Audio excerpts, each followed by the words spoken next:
In this presentation, we're going to be covering our 8-step pattern that you can use to build a successful network marketing business.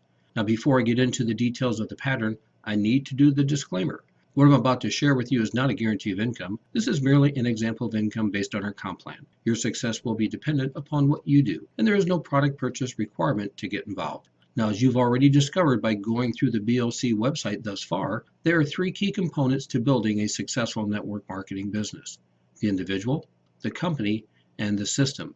And the system is made up of 2 components: the application process, we call that the pattern, and the teaching and culture component, we actually call that part the system. The pattern is the process that you use to put IBOs in your team and build your business. It's a cycle of activity where one step leads to the next step. The system is the process that you use to teach your IBOs the pattern, and it's the process that you use to create the culture that will help your IBOs to become who they need to become to get their dreams, which in turn will create the glue that will keep them involved. You'll discover that the system component will have more to do with your success than anything else. The pattern will put them in, and the system will keep them in. In this short presentation, we're going to cover our 8-step pattern in detail. You'll want to re-watch this presentation on a regular basis to keep you on track. Now what I'm going to do is I'm going to go through the 8-step pattern really quick, and then I'm going to break down each step in detail so you'll know the purpose of each step. Here's the 8-step pattern. Step 1, identify your dream. Step 2, make some commitments. Step 3, set some goals. Step 4, develop a list. Step 5, contact the list with a sense of urgency based on an attitude of sorting. Step 6, invite qualified prospects to view the overview. Step 7, follow up with all prospects that viewed the overview to make a deal. And Step 8, teach the pattern to all who made the deal. Okay, let's dig deeper into each of these 8 steps. Let's start with the first step, identify your dream. Now, some people might think that this is a superficial step, but it's actually the most important step. You see, the life that we're living today is the life our subconscious mind believes we're supposed to be living. Once we can grasp the power of the subconscious mind, we can understand how important our dreams really are. As we discussed in the Marketing 101 section, we have 3 types of members in the BLC. We have builders, buyers, and we have consumers. Dreams are not really that important to the consumers because the reason that they're participating with us is they're looking to get their consumer needs met. They're looking to buy something that we have because it meets a need they have. But the buyers and builders are participating with us because they have something that they want that they can't get doing what they're doing, and they're looking for an income vehicle to help them get it. Or in other words, they have a dream. Or maybe I should say, they have a hope. What we really need to understand with this identify your dream step is, what's the difference between a hope and a dream? Our first step isn't to identify your hopes, it's to identify your dream. People join us because they have a hope of getting something more out of life. If we want to help them get it, we need to help them convert that hope to a dream. The way you convert a hope into a dream is actually pretty simple. First, start with that hope. Start with that something that you want, and then ask yourself, why do you want it? And then ask yourself, how will you feel when you get it? And then create a mental picture of you in possession of that something, and then create an affirmation of you in possession of that something, and have that affirmation written in first person present tense, and include the feelings that you'll have possessing this something in this affirmation. And as you visualize yourself in possession of that something, and as you are stating your feelings of possessing that something in present tense, start to own the feeling of being in possession of that something. That's the first step to identifying your dream, knowing what you want, knowing why you want it, and knowing how you'll feel when you get it.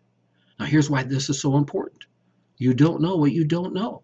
If you knew how to make an extra $50,000 per month so you can have your dreams, you'd be making that money now. The reason we're not making that money now is our subconscious mind doesn't see that life as our life. The life that we're living today is the life that our subconscious mind sees us living. If we can get our subconscious mind to see us driving a brand new Mercedes and living in a 15,000 square foot luxury home instead of driving a 10-year-old Chevy and living in a 2-bedroom apartment, we'd be driving a Mercedes and living in a killer home. Just as our subconscious mind keeps our heart beating and our lungs sucking air without us ever thinking about it, it also keeps us living in a manner that is consistent with how it sees us living. Once we understand that the purpose of the subconscious mind is to see to it that we are living in the way that we're supposed to live, All we have to do is reprogram our subconscious mind to see us living the life of our dreams, and it will go to work at creating that life for us. Now, it's not easy to do this because we have to deal with the reality of the environment that we live. For example, we can picture us driving a brand new Mercedes and living in a 15,000 square foot luxury home, but after we get done with our affirmation and visualizations, our subconscious mind sees us living in an 1,100 square foot apartment and driving a 10-year-old car. And when this happens, the subconscious mind goes to a state of cognitive dissonance. That's a state of having inconsistent thoughts, beliefs, or attitudes, especially in relating to behavior and decisions and attitude change. Now, here's what that means in English. While you're visualizing and affirming with feelings in the present tense of you in possession of your dreams, your subconscious mind is in the 100% belief mode that this is your life. But when you open your eyes and start to drive your old car or walk through your small apartment, you just put psychological tension on the subconscious mind. The subconscious mind wants to relieve this tension. It just wants to know which one is real so it can see to it that you're living the life that you're supposed to live. But if all you do is figure out what you want, why you want it, and how you're going to feel after you get it, you'll be known as a wisher. A dream is not a dream until after you have the subconscious mind convinced that it's real. And how do you do that? As Napoleon Hill stated in his book, Think and Grow Rich, when you take a thought impulse, a dream, and you back it with an emotion, faith, you will magnetize the thought impulse to produce its physical equivalents. Here's what that means to us. If we want to convince the subconscious mind that our dreams are the real life, we need to immediately follow the visualization affirmation of our dreams with an act of faith. We have to do something that tells the subconscious mind that this dream is the real deal. And here's the biggest hurdle that we'll have to get over to become successful in anything. You'll have to be willing to pay the price for your dreams twice. Once to convince the subconscious mind that they're real, and the next time to get them. After the subconscious mind has accepted the fact that your dreams are real, it will provide you with the path to get them. But it will only provide the path after you have convinced the subconscious mind your dreams are real. And the easiest way to do that is to immediately follow the visualization and affirmation of your dreams with an act of faith. And that takes us to our second step of the pattern. Make some commitments. The purpose of the commitment step is to show the subconscious mind that the dreams are real. The commitment that we're talking about is to do an action step in faith, whether it's setting up a $25 monthly purchase or doing one of the activity steps, like adding to your list, contacting someone on your list, showing the plan to a qualified prospect, following up with a qualified prospect, and teaching the pattern to a qualified IBO. We'll cover more on the activity steps in a minute. I just want to make sure you understand the commitment step is to convince the subconscious mind that our dreams are real. Now, don't get upset if you don't get results on your first go-round. Remember, we have to convince the subconscious mind first before it'll provide you with the path. And that takes us to step 3, the goal setting step. The goal setting step is sometimes confused with the dream step. The dreams are the fuel that will propel you, and the goals are the targets that you shoot for. The dream is not the goal. The dream is the reward for hitting the goal. When we first begin building a network marketing business, our first goal should be to get to break even. And that's achieved by personally sponsoring 4 IBOs. All other goals will be set after you have achieved this first goal. We'll cover goal setting in more detail in another session. For this presentation, our goal is get 4. It's just that simple. Everything that we do, we are doing to get 4 people. That's our laser focus, get 4. And that takes us to step 4, develop a list. Now, this is the first of the action steps. It's probably the one that most people mess up on. The purpose of the list is to give us confidence that we can hit our goal, get our 4. Now, here are some misunderstandings about the list. You're not going to contact everyone on your list. You're not going to try to invite everyone on your list to see your program. You'll use the list as a reservoir of names that you'll have access to. You just need a big list of prospects that'll give you certainty that you can hit your goal, that you can get your 4. Now, we'll do more teaching on this in another session, but for now, just know that you need to have a big list, a big enough list that you'll have 100% certainty that you can get your 4.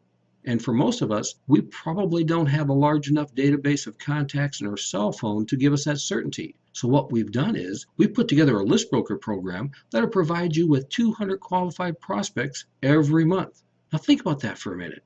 If we give you a list of 200 people every month who have gone to our publisher's website and said they're actively looking for a home-based business, do you think you could find 4? I mean, think about it. That's 200 every month. That's 2,400 people in a year. Do you think you could get 4?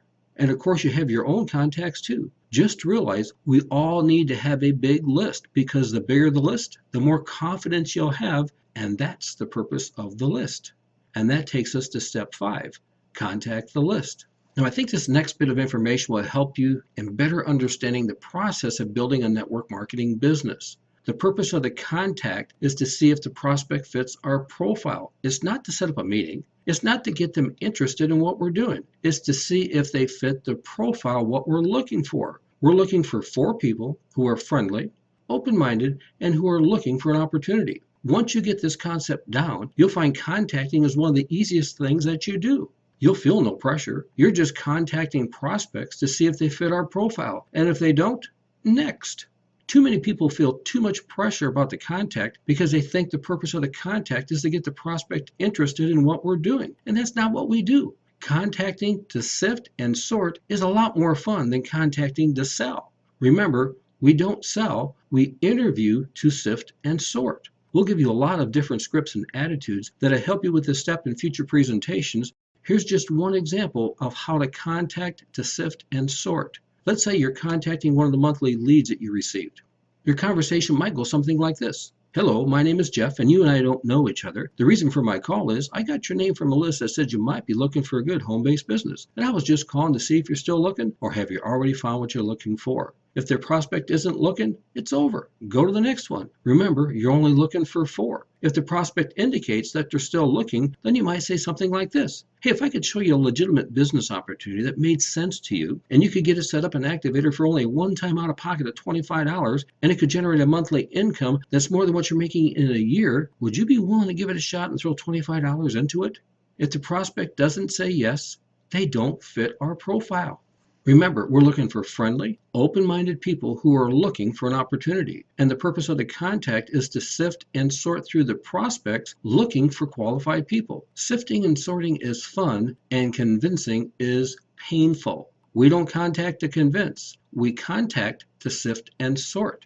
And that takes us to step 6. Invite the qualified prospects to view the overview. Once we get it understood that we're only inviting prospects to view the overview that are friendly, open-minded, and looking for an opportunity, you'll look at this step as a fulfillment step. You're sending them to a presentation that'll show them what they're going to be doing. You need to have the attitude that you're not sending them to a presentation to see if they're interested in what we're doing. You're sending them to a presentation so they can see what we're going to be doing. And with that attitude, it makes it easy to transition into step 7, the follow-up. Here's an example of what you might say to a qualified prospect as you send them to the overview. Okay, here's our next step. I'm going to have you go and check out a short presentation that'll cover everything from A to Z, and then I'll need to visit with you again. Now we're moving very quickly on this project, and I'm only looking for 4 positions within the next week or so I'll need to talk with you again within the next day or 2. It'll take less than 15 minutes to get through everything, and you can watch the presentation on your mobile phone. When do you think you can get through it? After the prospect gives you a specific time that they'll get through the presentation, set up a specific time where you and the prospect will visit again. And this is important. Make sure you don't give the link to a prospect unless you have the follow-up time already booked. You'll find that the results are in the follow-up. So make sure you set up the follow-up at the time you are sending the prospect to the overview. And that takes us to step 7, the follow-up. The best thing that you can do on the follow-up is to get the prospect on the phone with your upline. It shows the prospect that we don't have to know everything to make this work. It shows them that there's a team of people that will help them build their business. The upline will make a deal with him. The upline will let the prospect know that they'll take their time, their money, their resources, and their expertise to assist them in building a business to get their dreams if the prospect will commit to purchasing at least $25 per month of products, follow our pattern, and plug into the system. And as soon as the prospect agrees to the deal, the upline will take the prospect to step 1 and help them identify their dream, and then get the prospect to make some commitments by having them go to their sponsor's replicated website and set up their $25 monthly purchase, and then set a goal with the prospect to get 4, and then to start the list. and their initial list will be in their cell phone. The upline will give the prospect a script that they can text to their contacts that'll get their contacts to call the prospect. When the contacts call the prospects will three-way their upline in so the upline can sift and sort the contacts and send the qualified ones to the overview. Basically, the upline is getting the new person started right by following the pattern. And that takes us to step 8. Teach the pattern to all IBOs. And the first step to teaching the pattern to all IBOs is to have them watch this presentation. And the second thing that you can do to teach this pattern is to follow it as you drive depth under them. By you doing this pattern, you are teaching it. We'll cover more about driving depth in another presentation. This is a simple pattern and everyone can do it. Step 1, identify your dream. Step 2, make some commitments. Step 3, set some goals. Step 4, develop a list. Step 5, contact the list to sift and sort. Step 6, invite qualified prospects to see the program. Step 7, follow up with all prospects to make a deal with them. And Step 8, teach the pattern to all who made the deal. This simple pattern can put tens of thousands of people in your organization if you follow it. I want to finish this presentation with how to incorporate the rest of the system components into the pattern. We use the BLC website, weekly live broadcast, and quarterly functions to create the culture and to teach the pattern to your IBOs. Now, as I said in the beginning, we're not making any guarantees here, but we truly believe that if you follow our pattern and plug into our system, you will increase your chances of building a large and profitable business. This is Jeff Evers, signing off.